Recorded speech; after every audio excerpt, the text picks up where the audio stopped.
இன்றே டவுன்லோட் செய்து உங்கள் ஃபேவரட் ஷோக்களை என்ஜாய் பண்ணுங்க. டேய் சிவா, காவேரி எங்கடா? டேய் சொல்லுடா, காவேரி எங்க? டேய் டேய் என்னாச்சு துளசி? காவேரி எங்க? ஏதாவது சொல்லுங்க. காவேரி எங்க? ஏ ஜனனி, நீயாவது சொல்லி தொலைய. காவேரி எங்க? காவேரிக்கு ஒண்ணும் ஆகாதுமா. ஐயோ கடவுளே, யாராச்சும் சொல்லுங்களே, என் பொண்ணு எங்க? என்ன சொல்ற? ஒண்ணாகாதுன்னா என்ன அர்த்தம்? காவேரிக்கு என்னாச்சு? எங்க இருக்கா? யாரு கடத்துனாங்கன்னு தெரியுமா தெரியாதா?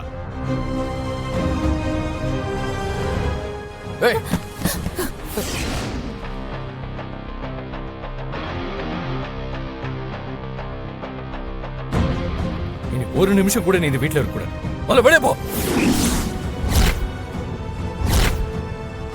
கண்ணு முன்னாடி நின்ன கொன்னுடுவேன். போ.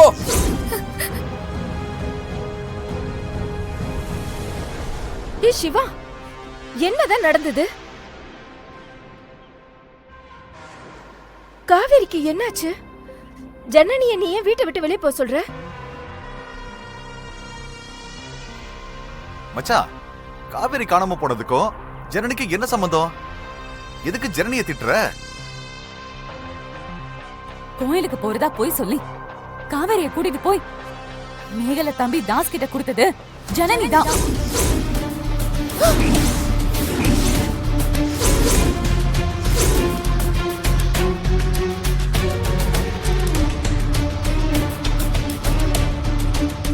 ஜனனியும் தாசும் பிளான் பண்ணி தான் காவேரிய கடத்தி வச்சிருக்காங்க.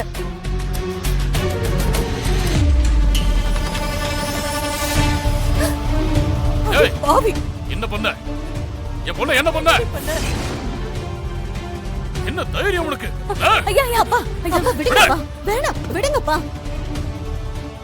ஐயா அமராவதி, அமராவதி அவரை விடுடி. விடு அவளை. ஐயா ஐயா ஐயா ஐயா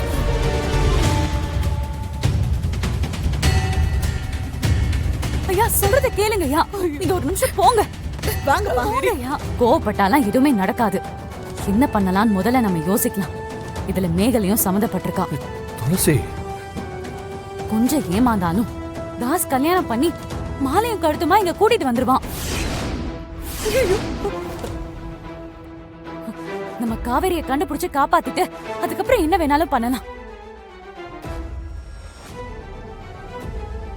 இப்ப நம்ம என்ன பண்ணணுமோ அதை தான் பண்ணணும். நமக்கு அதுக்கு டைமும் இல்ல. சரி, இப்ப என்ன பண்ணணும்னு சொல்லுமா? அதுக்கு நமக்கு ஒரே வழிதான் இருக்கு. என்ன வழி துளசி? என்னன்னு சொல்லுமா. இது என் பொண்ணோட வாழ்க்கை. துளசி, பிளான் ஏதாவது இருந்தா சொல்லுங்க. என் கூட ஒரு நிமிஷம் வாங்களேன். வாங்க. விசாலாச்சி, இவளுக்கும் இந்த குடும்பத்துக்கும் இனி எந்த சம்பந்தமும் கிடையாது. இந்த துரோகி இந்த வீட்டிலே இருக்கக்கூடாது. ஏய், எல்லாரும் நல்லா கேட்டுக்கங்க. யாராவது இவளை உள்ள கூட்டு வந்தீங்க, கொளுத்திருவேன். ஜாக்கிரதை. அடி பாவி.